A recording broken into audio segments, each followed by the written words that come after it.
भगवान के श्री चरणों में ध्यान देते हुए मेरा प्रश्न है प्रभु कि मनुष्य की इच्छाएं अनंत होती हैं, उसका दमन कैसे किया जाए? हाँ पढ़े बाबा, आप क्या इच्छाएं अनंत होती है, इच्छाओं का दमन कैसे हो? आप ये कैसे जान रहे हैं कि इच्छाएं आपकी कितनी है, कहाँ कैसे इच्छाएं, कहाँ से पैदा हुई आपकी इच्छाएं? इच्छाएं गुरु हो जाती है, कभी ये हो जाए वो हो जाए। इच्छा कौन करता है? आप कौन हैं पहले बताइए। अंदर से मन इच्छा करता है। मन इच्छा करता है। आप अभी न तो आप अपने आप को नहीं जानते जी, मन का कार्य नहीं जानते, बुद्धि का कार्य नहीं जानते, आप चित्त का कार्य नहीं जानते, अहम को नहीं जानते। और ये चेतन है शरीर जी, इसके अंदर आत्मा बैठी है, न उसके संबंध में जानते और न परमात्मा के संबंध में जानते, नहीं जानते हैं आप। ये जीवन है, देह, और इस जीवन के अंदर जो है जीव है, आत्मा, जीवन और जीव। जो देह के अंतर्गत जब से होश संभलता है मनुष्य, तब से संकल्प विकल्प उठते हैं और इच्छाएं भौतिक संसार की इच्छाएं। लेकिन आपने ये तो न कहा कि हमारे भगवान की प्रार्थना की इच्छा होती है, भजन की इच्छा होती है, पूजन की इच्छा होती है, लगता है जब करें हवन की इच्छा होती है, ध्यान धारणा समाज की इच्छा, अच्छा रामायण पढ़ने की इच्छा होती है, हमारी अब गीता को पढ़ने की इच्छा होती है, गीता का ज्ञान लेने की इच्छा होती है। आपने धर्म के विषय में तो कोई इच्छा नहीं कही, केवल संसार की इच्छा की बात करते हैं। तो दोनों जन्म से ही पैदा होते हैं और ये माया के अधीन, और इच्छाएं ये सारी माया से उत्पन्न होती हैं।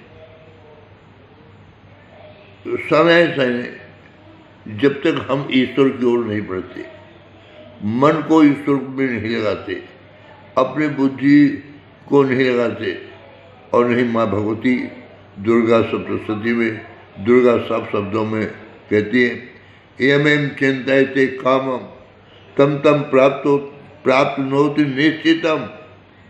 यमें चिंतयते कामम तम तम प्राप्नोति निश्चितम।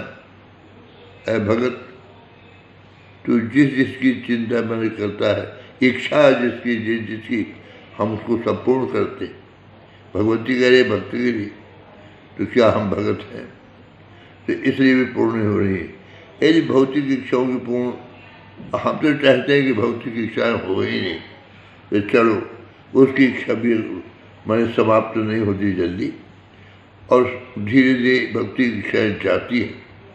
जैसे अंधकार है, अब आप अंधकार में प्रकाश कर दीजिए तो क्या अंधेरा रहेगा? जी नहीं रहेगा।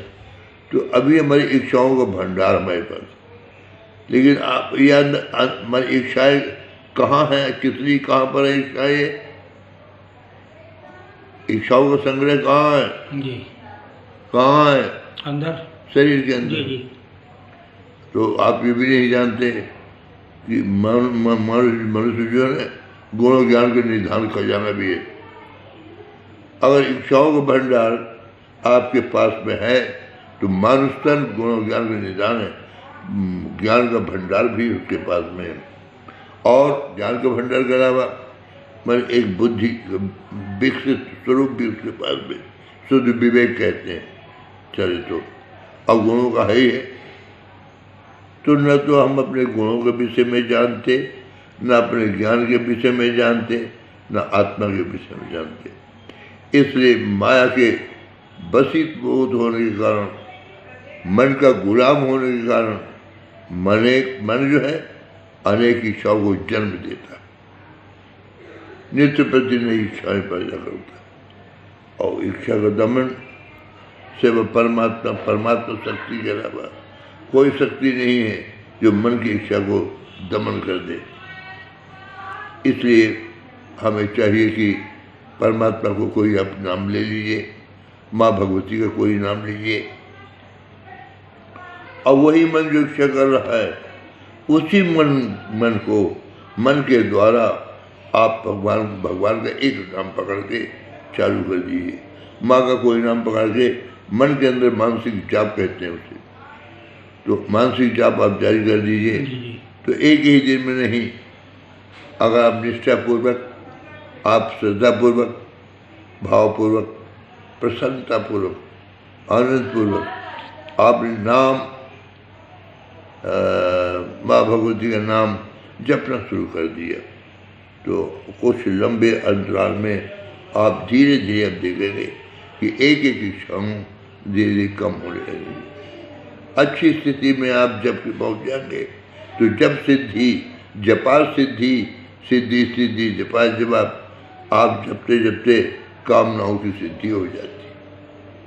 तो यदि आप एक कामना करते हैं कि हमारी इच्छाएं संसारिकता की न रहें, तो फिर ईश्वर के शरण में जाना चाहिए, ईश्वर की प्रार्थना लगाना चाहिए, पूजा करना चाहिए, पाठ करना चाहिए, जब तक हवन करना चाहिए। कुछ भी नहीं बनता है तो नाम ईश्वर का निरंतर लेना चाहिए। आप तो हर का काम करने के लिए गृहस्थ दिन रात कर रहे हैं, बाल बच्चों को दिन रात देख रहे हैं, उनके भोजन को उपार्जन दिन रात आप कर रहे हैं और उसी में डूबे जा रहे हैं।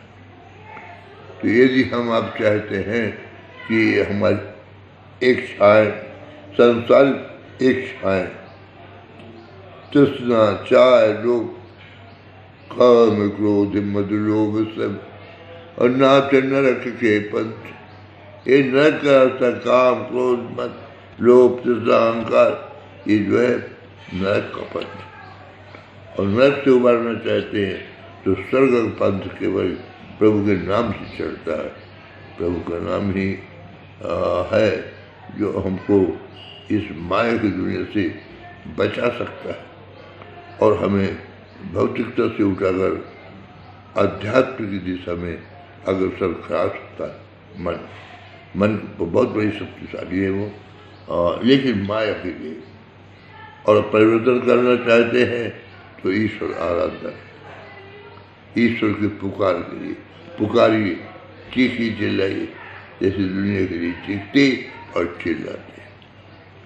तो हमारा इसमें एक ही मंतव्य है कि मन को देखिए, मन की निगरानी कीजिए, भागता है भाग लीजिए। आप तो प्रभु के नाम का सुनने जारी रखिए, मन से जी, माला से नहीं और किसी से भी नहीं, मन से जारी रखिए। हम कह सकते हैं कि जल्दी तो नहीं, पर साल 6 महीने के अंदर आप देखेंगे अभूतपूर्व परिवर्तन, अभूतपूर्व परिवर्तन आपके मन में, आप अपने आप मन विचार छोड़ जाएंगे। क्या करना है इन इच्छाओं को पूरा करके, आपकी जैसे जैसे आप जाप बढ़ाते जाएंगे, दिन रात जप करते जाएंगे नाम का, प्रभु के माँ का नाम, वैसे ऐसे सीमित दायरे में इच्छाएँ आगे जाएंगी और बहुत लंबे अरसे तक जप करने के बाद आप देखेंगे कि बहुत न्यून गति थोड़ा बची है, बाकी हमारी इच्छाएँ जा चुके। ऐसे करते करते बहुत सीमित हो जाती है इच्छाएँ। फिर यही इच्छा ईश्वर के चरण बिंदु में बदल के प्रेम लगने के लिए, भक्ति करने के लिए, पूजा करने के लिए वही मन प्रेरित करने लगता है जाप के बल से, जाप की शक्ति से, जाप उसके नाम के अधिकार से। फिर आप भौतिकता से उठ करके अध्यात्म की दिशा में धीरे आएंगे, इच्छाएँ कम होने लगेंगी, प्रभु की इच्छा ज़्यादा होने लगेगी, परम शांति का द्वार खुल जाएगा। भजिए भजिए, जपिए जपिए, निरंतर जपिए, भगवान को ही माफ। बहुत शारदा मैया की जय गुरुदेव भगवान।